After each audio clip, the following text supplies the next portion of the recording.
Merci beaucoup. La parole est à présent à monsieur Pierrick Courbon pour le groupe socialiste.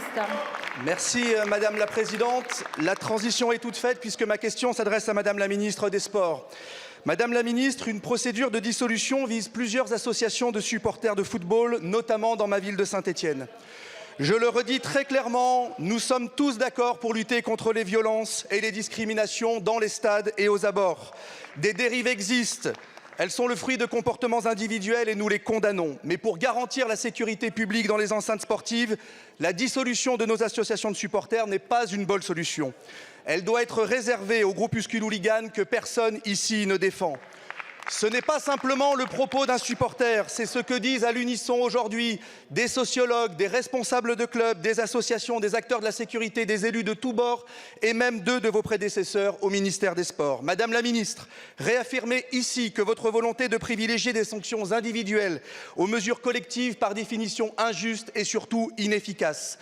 Réaffirmez que pour préserver ce qu'il reste d'un football populaire, nous ne voulons pas de tribunes aseptisées et que le foot a besoin de ses supporters. Réaffirmer l'importance des associations qui structurent le supporterisme en France, qui sont les partenaires des clubs et des pouvoirs publics et qui sont des acteurs sociaux majeurs sur leurs territoires respectifs. Nous étions des milliers dans les rues de Saint-Étienne samedi dernier. Il y avait des hommes, des femmes, des enfants, des familles en poussette. Nous étions loin d'un cortège de hooligans comme se l'imagine peut-être la place Beauvau. Hier, la commission consultative de prévention des violences a appelé à la réouverture du dialogue. Nous nous en réjouissons. Le club de la SSE est prêt à prendre toute sa part. Les supporters dans leurs associations aussi. Vous devez, Madame la Ministre, prendre la vôtre. Ma question est simple. Pensez-vous qu'il existe désormais une autre voie que celle de la dissolution de ces associations? Et vous engagez-vous à défendre jusqu'au bout toute solution alternative? Je vous remercie. Merci beaucoup, monsieur le député. La parole est à Madame Marie Barsac, ministre des Sports.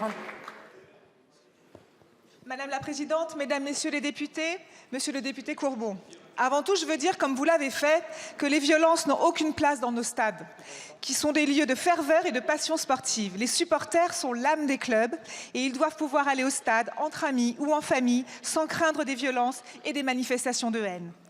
Face aux dérives de quelques-uns qui ternissent l'image du football, la position du gouvernement est claire. Priorité aux sanctions individuelles. Cette approche, nous l'affirmons et nous la dotons d'outils. C'est tout le sens de la circulaire que nous avons signée avec Bruno Retailleau le 6 mars dernier et le sens de la convention que nous allons signer avec également le ministre de la Justice et la Ligue professionnelle de football. Ce sera fin avril. Par exception, des sanctions collectives peuvent être envisagées face à la répétition d'actes violents commis en réunion. Face au groupe hooligan, par exemple, de la Légion X, c'est la dissolution qui est la bonne approche et c'est le sens de l'avis qui a été rendu hier par la commission consultative et de la décision prise par Bruno Retailleau sur la base de cet avis. Concernant les associations stéphanoises, nous espérons que le dialogue peut éviter d'en arriver à cette mesure de dernier recours. Ce dialogue a été engagé dans le cadre de la procédure avec les deux associations ultra. Et comme l'a indiqué le ministre de l'Intérieur hier dans un message, ce dialogue va se poursuivre et j'y prendrai toute ma part. Grâce à des engagements clairs de tous les acteurs, j'ai la conviction que nous pouvons éviter d'en arriver à des dissolutions. Ce dialogue doit garantir un climat de ferveur festif et familial. À Saint-Étienne, comme dans tous nos stades, nous voulons voir l'image du football que nous aimons tous. Pour conclure, je voudrais dire que le supporterisme français est un atout majeur de nos championnats que d'autres pays nous envient. Nous avons une occasion de le montrer avec force, à un moment où le football professionnel en a besoin. Et pour que le supporterisme continue à avancer, dans le dialogue et en écartant la violence, je réunirai l'instance nationale du supporterisme le 17 avril prochain. Je vous remercie. Merci beaucoup, Madame la Ministre. Monsieur le député.